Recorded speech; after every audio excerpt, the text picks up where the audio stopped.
जय हिंद दोस्तों, स्वागत है आप सभी का हमारे YouTube channel exam 2.0 study channel पर। आज की इस वीडियो में हम लोग सबसे इम्पोर्टेंट टॉपिक्स वाद्य यंत्र और उनके वादक से संबंधित जितने भी मोस्ट इम्पोर्टेंट क्वेश्चंस बनते हैं आपके एग्जाम में, उसको आज हम लोग कवर करने जा रहे हैं।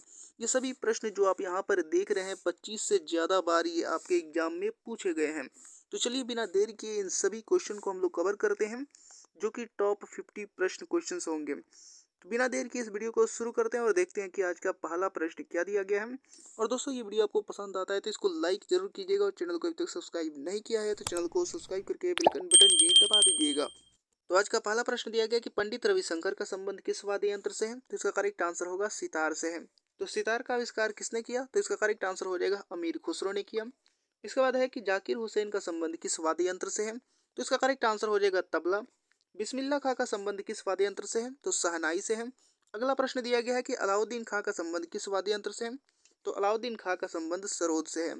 अगला प्रश्न यहाँ पर दिया गया कि पंडित रविशंकर के गुरु कौन थे। तो इसका करेक्ट आंसर होगा अलाउद्दीन खां। अलाउद्दीन खां जो है वो पंडित रविशंकर के गुरु थे। अगला प्रश्न दिया गया है कि पारंपरिक सरोद में कितने तार होते हैं। यहाँ पर तार होगा, कितने तार होते हैं पारंपरिक सरोद में। तो इसका करेक्ट आंसर होगा 17 से 25 तार होते हैं। इसके बाद अगला प्रश्न दिया गया है कि विष्णु गोविंद जोग का संबंध किस वाद्य यंत्र से है। विष्णु गोविंद जोग का संबंध वायलिन से है, ये आपको याद रखना है। इसका बाद अगला प्रश्न दिया गया है कि मुंह से बजाए जाने वाला वाद्य यंत्रों को क्या कहा जाता है। तो इसका करेक्ट आंसर हो जाएगा अलगोजा कहा जाता है, ये आपको याद रखना है। अगला प्रश्न दिया गया कि घुरालिया क्या है, ये क्वेश्चन पूछा गया था तो इसको भी स्टार मार्क दे लीजिएगा। घुरालिया क्या कहता है। तो कालबेलिया का वाद्य यंत्र होता है घुरालिया। अगला प्रश्न दिया गया कि मृदंगम क्या होता है। तो मृदंगम दो मुंह वाला खोल यानी ड्रम होता है। अगला प्रश्न देखते हैं। अगला प्रश्न दिया गया कि कौन सा वाद्य यंत्र वायु द्वारा संचालित होता है। तो कौन सा वाद्य यंत्र वायु द्वारा संचालित होता है। तो इसका करेक्ट आंसर होगा शहनाई होता है। इसी तरीके से शैलेश भागवत का संबंध किस वाद्य यंत्र से है। तो इसका करेक्ट आंसर होगा शहनाई। अगला प्रश्न दिया गया कि बदरुद्दीन डागर का संबंध किससे है। तो इसका करेक्ट आंसर हो जाएगा वीणा से है। अगला प्रश्न दिया गया कि शिव कुमार शर्मा का संबंध किस वाद्य यंत्र से है। तो इसका करेक्ट आंसर हो जाएगा संतूर से है शिव कुमार शर्मा का संबंध। अगला प्रश्न दिया गया है कि असद अली खां का संबंध किस वाद्य यंत्र से है। तो इसका करेक्ट आंसर हो जाएगा रुद्र वीणा। असद अली खां का संबंध जो वाद्य यंत्र से है वो रुद्र वीणा होगा। अगला प्रश्न दिया गया है कि संगीत यंत्र कौन से वाद्य यंत्रों का मिश्रण है। तो बताना है कि संगीत यंत्र कौन सा वाद्य यंत्रों का मिश्रण है। यहाँ पर दोस्तों एक छूट रहा है, यहाँ पर सितार होगा। ठीक है, संगीत यंत्र सितार कौन से वाद्य यंत्रों का मिश्रण है। तो इसका करेक्ट आंसर हो जाएगा वीणा और तंबूरे का यहाँ पर मिश्रण है। अगला प्रश्न दिया गया कि उस्ताद बुंदू खां का संबंध किस वाद्य यंत्र से है। तो इसका करेक्ट आंसर हो जाएगा सारंगी।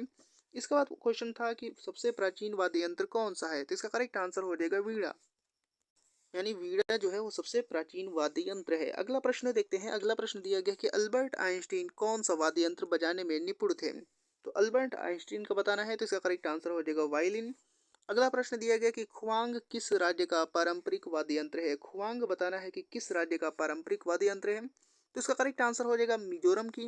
इसके बाद अगला प्रश्न दिया गया कि पेना नामक पारंपरिक वाद्य यंत्र किस राज्य से संबंधित है। तो पेना नामक पारंपरिक वाद्य यंत्र बताना है कि किस राज्य से संबंधित है। तो इसका करेक्ट आंसर होगा मणिपुर। अगला प्रश्न दिया गया कि वह वाद्य यंत्र जिस पर उस्ताद अजमद अली खान ने निपुणता हासिल की है। तो इसका करेक्ट आंसर हो जाएगा सरोद। अगला प्रश्न दिया गया कि किस वाद्य यंत्र को भेरी भी कहा जाता है। तो इसका करेक्ट आंसर हो जाएगा भूंगल। भूंगल को भेरी भी कहा जाता है, ये आपको याद रखना है। अगला प्रश्न दिया गया है। अगला प्रश्न एग्जाम में जो पूछा गया था कि किस वाद्य यंत्र को मंगल वाद्य के नाम से भी जाना जाता है। तो इसका करेक्ट आंसर हो जाएगा शहनाई, ये आपको याद रखना है। इसके बाद यहाँ पर दिया गया कि हरि प्रसाद चौरसिया ने किस क्षेत्र में प्रसिद्धि अर्जित की है। तो इसका करेक्ट आंसर हो जाएगा बांसुरी वादन में हरि प्रसाद चौरसिया प्रसिद्धि अर्जित की है। अगला प्रश्न यहाँ पर दिया गया कि वी बलसारा किस वाद्य यंत्र से संबंधित है। तो वी बलसारा जो है वो पियानो से संबंधित है। अगला प्रश्न है कि कौन सी संगीतकार भारत की एकमात्र महिला शहनाई वादक है। तो महिला शहनाई वादक कौन है, एकमात्र महिला शहनाई वादक। तो इसका करेक्ट आंसर हो जाएगा बागेश्वरी कमर। अगला प्रश्न दिया गया कि निखिल बनर्जी का संबंध किस वाद्य यंत्र से है। तो इसका करेक्ट आंसर होगा सितार से है। इसी तरीके से यहाँ पर विलायत खां है, विलायत खां का भी संबंध सितार से है। बंदे हसन का भी संबंध सितार से है।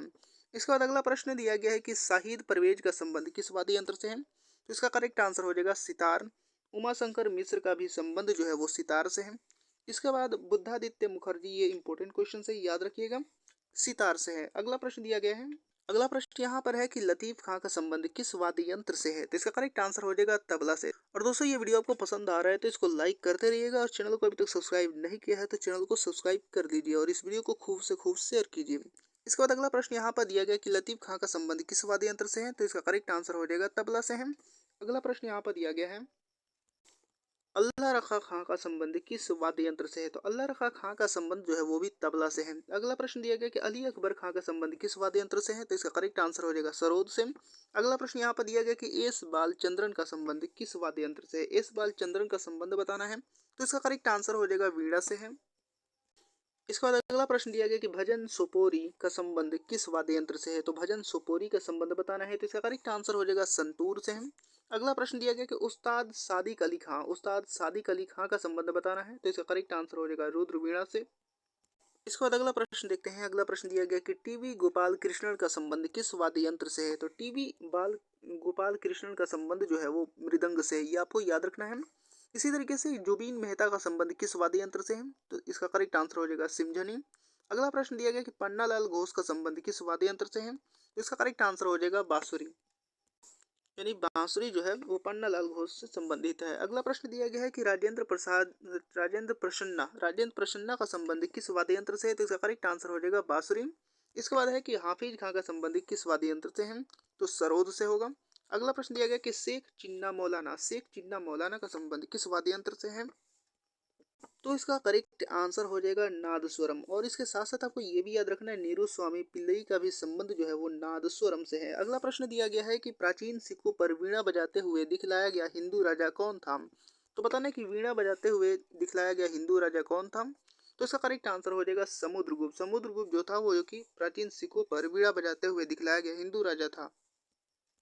इसके बाद अगला प्रश्न दिया गया कि कौन मुगल शासक वीणा वादन के लिए प्रसिद्ध था? कौन मुगल शासक वीणा वादन के लिए प्रसिद्ध था? तो इसका करेक्ट आंसर हो जाएगा औरंगजेब।